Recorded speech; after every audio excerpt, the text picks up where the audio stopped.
Dear comrades, dear Alexander Vasilyevich, yesterday we celebrated Defender of the Fatherland Day. Congratulated veterans and our fighters who are now fighting for the motherland. In this unified, cohesive combat formation, there is also the personnel, the employees of the Federal Security Service. The FSB makes a most important, significant contribution to ensuring the sovereignty of Russia and to the protection of the security of our citizens.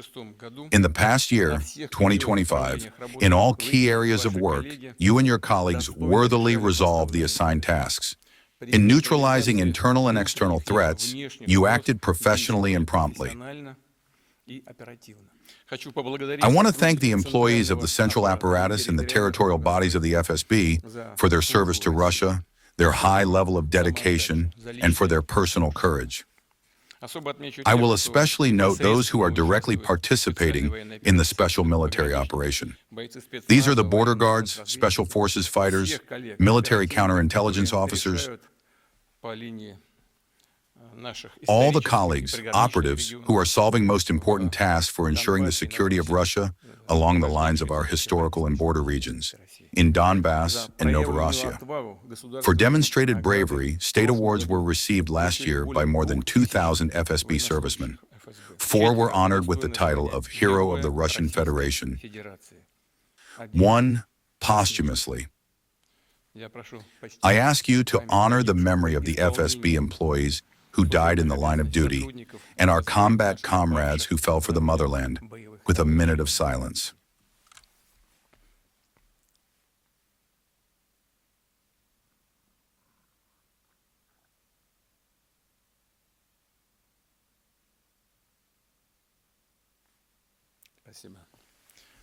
Thank you.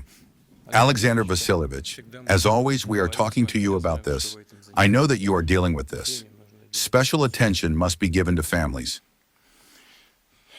Dear participants of the meeting, today's complex international situation, the sharp escalation of conflicts in a number of regions of the world, and the conduct of the special military operation require maximum composure and concentration from the employees of the Federal Security Service. It is important to fully utilize the personnel and technical potential of the agency, its operational and analytical capabilities for the timely and effective neutralization of potential threats, for the reliable protection of national interests in the stable development of Russia.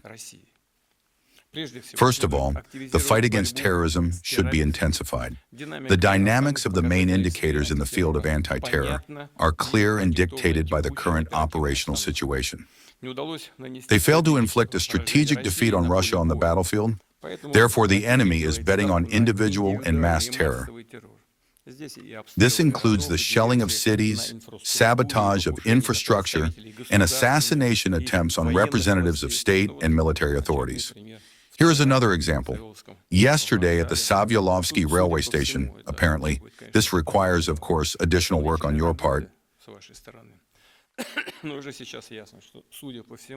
But it is already clear now that, apparently, it was such a common for today recruitment via the internet. Most likely, yes. They foisted an explosive device on a person, and then remotely blew up both him and the intended object of the attack, in this case, employees of the Ministry of Internal Affairs. Most likely, Alexander Vasilyevich and I were just discussing this. He didn't even know anything. This is the result of such criminal, careless behavior. By the way, the enemy does not disdain any other means. Well, now it has already gone into the media, probably. Their attempts or intentions to use even some kind of nuclear component. They understand probably how this could end. Now our operational information is also going into the media. It should be there today, probably. It already is.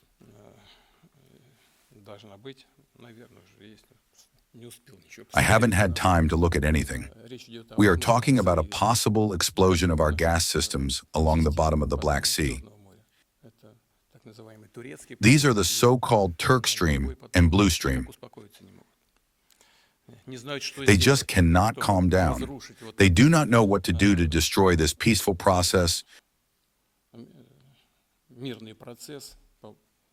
with the attempt at a settlement by diplomatic means. They are doing everything to commit some kind of provocation and break everything that, let's say carefully, has been achieved on this negotiating track. But we will talk about this more in closed session. That situation which I just mentioned, they are failing to inflict a strategic defeat on Russia. Well, it's just not working out, but they want it so much. They cannot live without it, or they believe they cannot. It is absolutely necessary for them to inflict a defeat on Russia. Well, they are looking for any way, even just something. They will bring themselves to some extreme line, then they will regret it. Anyway, let us return to our current work. Last year, the number of crimes of a terrorist nature increased, and the greater part of them, as in all recent years, is, unconditionally, the handiwork of the Ukrainian special services and their foreign curators. At the same time, the number of attacks on Russian infrastructure objects, social and administrative institutions, and residential buildings significantly increased, using missile weaponry and unmanned vehicles of various types. For a more prompt and effective response to such threats, a complex of additional measures should be implemented, including strengthening the anti-terrorist protection of energy and transport infrastructure, places of mass stay of citizens, maximally covering critically important objects, and, if necessary, equipping them with additional means of protection. Such work must be carried out under the coordinating role of the National Anti-Terrorism Committee. This year it turns 20 years old, by the way. During this time, the NAC has made a key contribution to the creation and development of a modern system for countering terrorism in our country. Such energetic offensive work is especially in demand today. Together with other security agencies, the FSB needs to increase the level of protection of officials of the Ministry of Defense, the military-industrial complex, representatives of state and municipal authorities, workers in education and the social sphere, especially in our historical and border regions.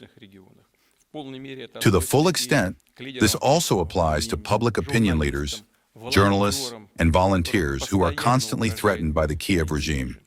In general, as already noted, it is necessary to increase the effectiveness of counterterrorism work with an emphasis on preemptive actions, on systematic prevention in the field of anti-terror. Further, the improvement of the management system of the security agencies in the zone of the special military operation, in the Donetsk and Lugansk People's Republics, in the Zaporozhye and Kherson regions, and in the border areas must be continued.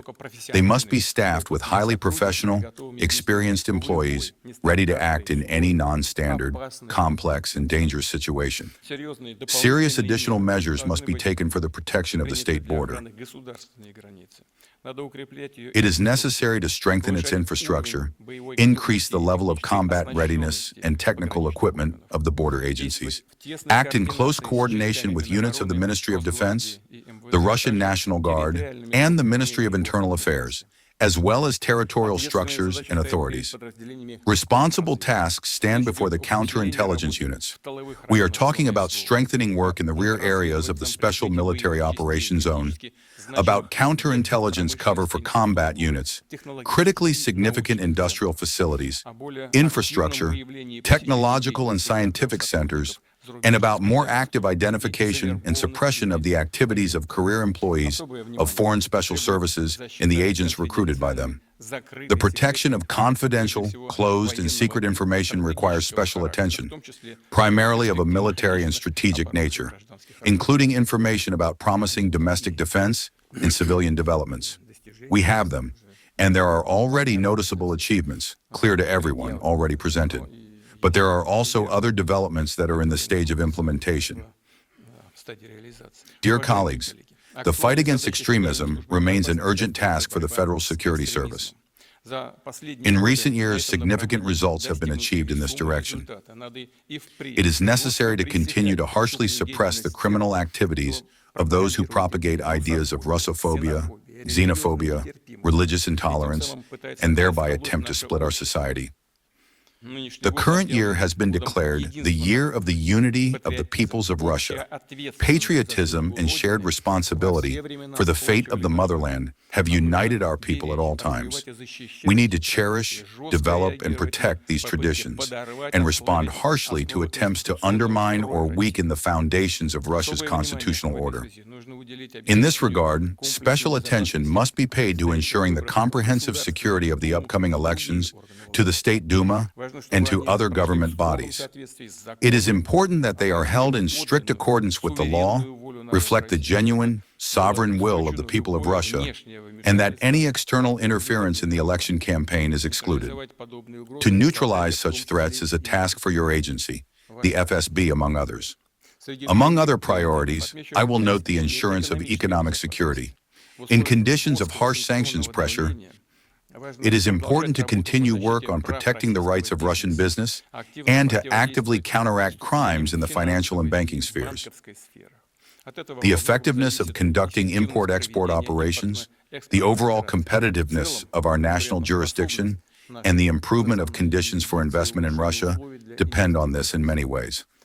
As before, an important task of the security agencies is the fight against corruption. It is necessary to identify facts of the misuse of funds allocated for the state defense order and national projects, and for the implementation of large-scale federal and regional programs.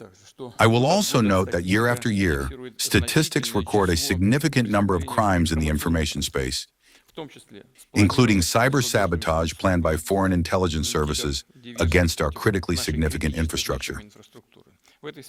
In this regard, it is necessary to develop and improve the state system for the detection, prevention, and elimination of the consequences of computer attacks on the information resources of the Russian Federation. In strict accordance with the norms of the law, it is important to continue ensuring the security of the country's information and digital space, together with the Ministry of Internal Affairs, the Ministry of Digital Development, and other specialized agencies, to implement new means of counteracting cybercrimes, taking into account the rapid dynamics of the development of information technologies. Dear participants of the board, in my opening remarks, I named only a part of the main directions of the activities of the security agencies. I am confident that you will continue to resolve all assigned tasks at a high level, and, in cooperation with colleagues from other law enforcement agencies and special services, will ensure the reliable protection of the country from internal and external threats. I am counting on you very much and wish you new significant results in your work. Thank you very much.